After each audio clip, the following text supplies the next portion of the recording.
चलो बच्चों अगला क्वेश्चन देखते हैं। और नेक्स्ट क्वेश्चन में जो है वो अपने को बोला जा रहा है a line passing through the point -2, 0 touches the parabola y square is equal to x -2 at the point b in the first quadrant. The area of region bounded by the line AB, parabola P and the x-axis is. तो देखो यार, अगर rough diagram बना लेंगे तो ज़्यादा better रहेगा, है ना, थोड़ा आसान हो जाएगा समझना क्वेश्चन को। ये हमने क्या किया, ये पॉइंट जो है वो -2, 0 दिखाने के लिए ये पैराबोला जो है वो क्या है, y square is equal to x -2।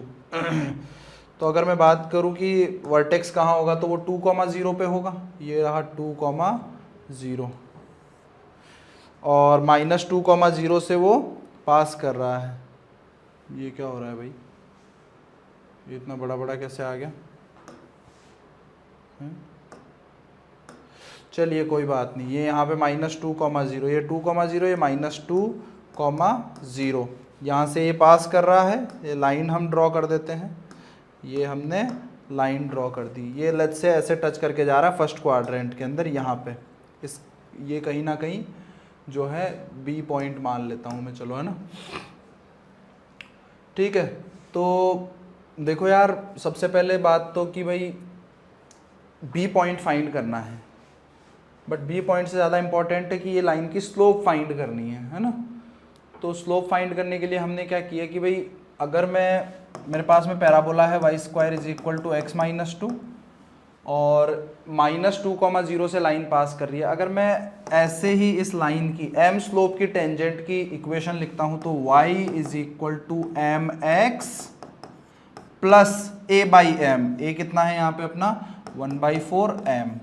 ये हम क्या बोलते हैं, पैराबोला की m स्लोप की टेंजेंट बोलते हैं ना। y is equal to mx plus a/m, है ना। यहाँ पे x की जगह x -2 लिखा है हमने। अब कहाँ से पास कर रही है, -2, 0 से, तो 0 is equal to -4m plus 1/4m।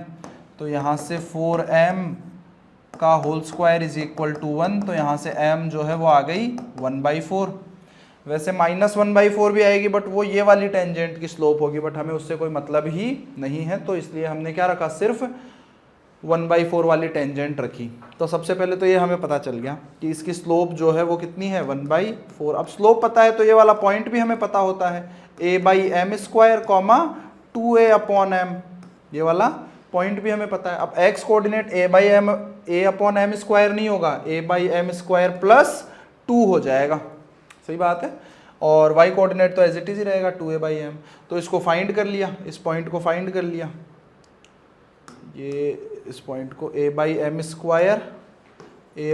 Square plus 2 ये फाइंड किया, तो ये कितना हो जाएगा, a/m स्क्वायर, m स्क्वायर कितना चला जाएगा, 4 स्क्वायर ऊपर चला जाएगा, प्लस 2, मतलब ये पॉइंट हो गया हमारे पास में 4 + 2 6। तो ये पॉइंट का x कोऑर्डिनेट तो आ गया 6, y कोऑर्डिनेट कितना आ जाएगा, 6 के कोरस्पॉन्डिंग y की वैल्यू निकाल लो, या फिर डायरेक्ट 2a/m निकाल लो, 2a/m। तो 2 × a कितना है, 1/4 × m कितना है, ये तो 1/4 कैंसिल ही हो गए, अपॉन 1/4, तो ये कितना आ जाएगा, 2 आ जाएगा। या फिर 6 के कोरस्पॉन्डिंग वैल्यू निकालोगे तो वो भी 2 आ जाएगी, सही बात है। तो ये 6, 2 हमें पॉइंट पता चल गया। अब हमें यहाँ से मैं इस पे परपेंडिकुलर ड्रॉ कर देता हूँ नीचे।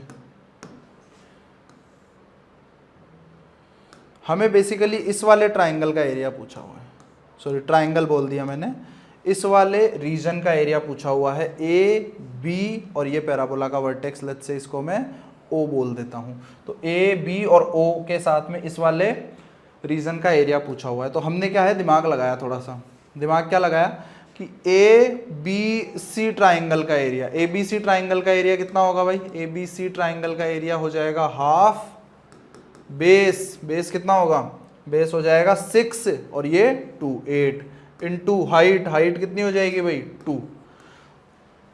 अगर मैं ट्राइंगल एबीसी के एरिया में से ये ओ बी सी वाला, ये वाला जो पोर्शन है कर्व्ड वाला पोर्शन, ये वाला पोर्शन अगर मैं सब्ट्रैक्ट कर दूं तो हमारा आंसर आ जाएगा। अच्छा, ये वाला जो पोर्शन होता है ना, ये मैं पहले भी बता चुका हूँ बार बार, और ये बहुत काम की बात है कि ये जो है वो पूरे रेक्टेंगल का ये जो एरिया होता है ना, ये इस पूरे रेक्टेंगल का 2/3 होता है। मतलब ये वाला एरिया जो है ये होता है 2/3 ऑफ होल रेक्टेंगल। बस ये इसमें बच्चे गलतियां कहाँ करते हैं कि ये अगर इस तरीके से भी हो जाता है, ये अगर इस तरीके से भी हो जाता है, तब भी बच्चे पता नहीं कैसे रेक्टेंगल बना देते हैं और बोल देते हैं कि ऐसा ऐसा होता है। ये नहीं करना है ना। वो जो लाइन है वो पैराबोला की एक्सिस के एकदम परपेंडिकुलर होनी चाहिए, है ना। समझ रहे हो बात को। मतलब बेसिकली पैराबोला जो है वो इसके अबाउट बिल्कुल फिट आना चाहिए, है ना, ऐसा। तो ये वाली जो प्रॉपर्टी है, इस प्रॉपर्टी को यूज करके हमने क्या बोला कि भाई इस पर्टिकुलर रीजन का एरिया, इस पर्टिकुलर रेक्टेंगल के एरिया, ये रेक्टेंगल इसको नाम दे देता हूं मैं ओ डैश। तो ऐसे ही मैं लिख देता हूं O dash B C. O dash B C का एरिया का 2/3 अगर मैं निकाल लूँ तो ये कितना हो जाएगा, ओ डैश बी सी का 2/3 कितना हो जाएगा। अब दोनों चीज़ें हैं यहाँ पे, है ना। मतलब अगर इतना सा ही है अगर हमारे पास में, तो हम क्या कर सकते हैं, यहाँ पे इस पॉइंट को पकड़ा। अगर हमें कोई बोल रहा है कि इस पर्टिकुलर रीजन का एरिया बताओ, इस पर्टिकुलर रीजन का एरिया बताओ, तो मैं इस वाले रेक्टेंगल का 2/3 कर दूंगा। ये जो पूरा का पूरा ओवरऑल रेक्टेंगल बना ना, इस रेक्टेंगल का 2/3 कर दूंगा तो ये वाला एरिया आ जाएगा, और 1/3 कर दूंगा तो ये वाला एरिया आ जाएगा। ऐसे पूरे का अगर पूछ रहा है तो पूरे ही रेक्टेंगल का 2/3 इसका एरिया आ जाएगा, और पूरे रेक्टेंगल का 1/3 जो है वो इस वाले और इस वाले बचे हुए पोर्शंस का सम आ जाएगा। तो ये बात तो पहले क्लियर होनी चाहिए, है ना। फिर उसके बाद में इधर आते हैं। तो rectangle O dash B C, ये rectangle O dash B C का एरिया जो है वो कितना आ जाएगा, ये तो हो जाएगा। अच्छा, ये पॉइंट जो है वो 2,0 है, दिख रहा है यहाँ पे, वर्टेक्स जो है वो 2,0 पे आएगा। अच्छा, सी पॉइंट है वो कितना है 6,0, तो ये ओ सी हो जाएगी हमारे पास में 4 इंटू हाइट जो है वो हो जाएगी हमारे पास में 2। तो इन दोनों का जो डिफरेंस है, मतलब ट्राइंगल ए बी सी का एरिया माइनस, अच्छा इसका 2/3 भी करना है, इसका 2/3 भी करना है ना। तो इन दोनों का जो डिफरेंस है वही हमारा आंसर होगा। तो इन दोनों का डिफरेंस एरिया हमारा कितना आ जाएगा 16/2, और माइनस इधर से 16/3। तो ये यहाँ से कितना आ जाएगा 16/6 मतलब 8/3। तो ये 8/3 हमारा करेक्ट आंसर होगा। ठीक है, तो ऐसे भी कर सकते हैं बिना इंटीग्रेट किए। ठीक है।